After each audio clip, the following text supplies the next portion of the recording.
Hi, what's up, guys? Today we'll talk about how to invest money, getting started with investing.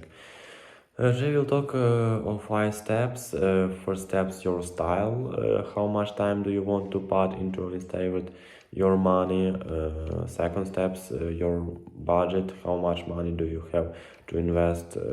30 steps, your risk tolerance. How much financial risk are you willing to take? And what should you invest your money in? Okay, let's start.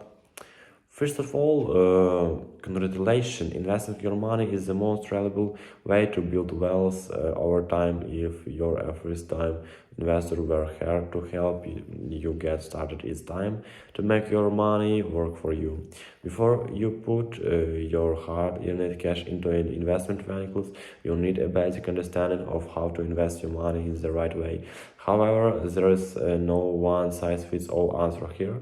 The best way to invest your money is whichever way works best for you.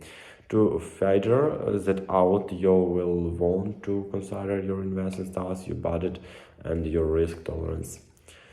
First steps, your style. How much time do you want to put into investing your money? The investing world has two major camps when it comes to the ways to invest money: active investing and passive investing. We believe both styles have merit as long as you focus on the long terms and are just looking for short-term gains. But your lifestyle, budget, risk tolerance, and interest might give you a preference for one types. Active investing means taking time to research investments yourself and construction and maintaining your portfolio on your own. If you plan to buy and sell individual stocks through an online broker, you are planning to be an active investor to successfully and be an active investor. You will need 3 things. Time. Active investing requires lots of homework. You'll need to research investments operations, use some basic analysis, and keep up with your investment after you buy them. Knowledge all the time in the world won't help if you don't know how to analyze investment and properly research stocks. You should at least be familiar with some of the basics of how to analyze stocks before you invest them. Desire. Many people simply don't want to spend hours on their investments, and since passive investments have historically produces strong returns, there's absolutely nothing wrong with this approach. Actually, investing essentially has the potential for separate returns, but you have to want to spend the time to get it right.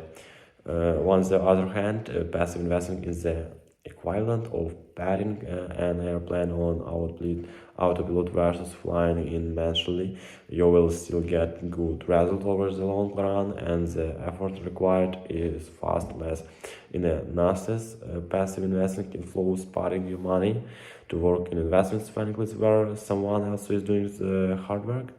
Mutual fund investing is an example of this strategy, or you could use a hybrid approach. For example, you could hire a financial or investment advisor or use a robot advisor to construct an employment and investment strategy on your behalf. Second steps, your budget. How much money do you have to invest? You may think you need to a large sum of money to start a portfolio, but you can begin investing with $100.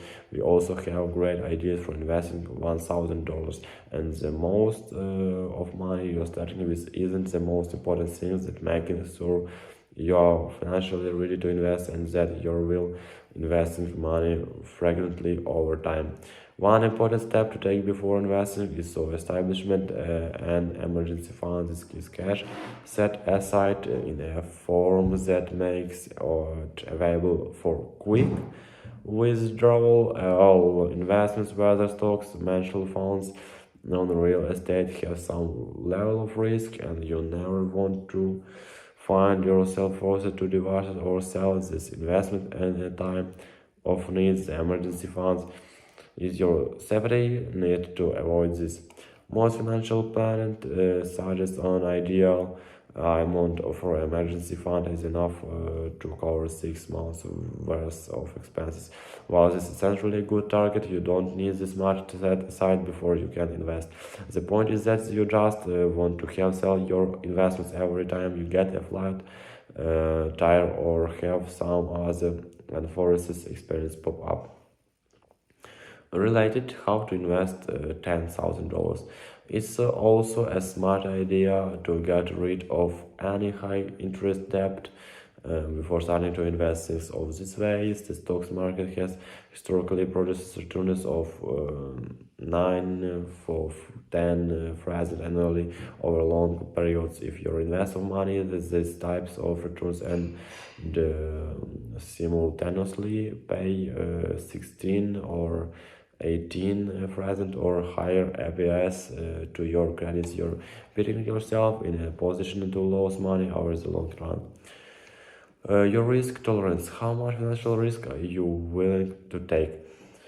Not all investments are successful. Each type of investment has its own level of risk, but this risk is often correlated with returns. It's important to find a balance between maximizing the returns on your money and finding a risk level you are comfortable with. For example, bonds offer predictable returns with very low risk, but they also yield relatively low returns of around 10 or 3%. By contrast, stock returns can vary wildly depending on the company and time frame, but the whole stocks market on average returns almost 10% per year. Even within the broad categories of stocks and bonds, there can be huge differences in risk. For example, a treasury bond or AAA rated corporation bond is very low risk investment, but this will likely have relatively low interest rates. Savings accounts represent an even lower risk but often a lower reward. On the other hand, a high-yield bond can produce a greater income but will come with a greater risk of default. In the world of stocks, the difference in risk between blue chip stocks like Apple and penny stocks is enormous. One good solution for beginners is using a robo-advisor to formulate an investment plan that meets your risk tolerance and financial goals in a nestless. A robo-advisor is a service offered by a brokerage that will contrast and maintain a portfolio of stocks and bond-based index funds designed to maximize your return potential while keeping your risk level appropriate for your needs.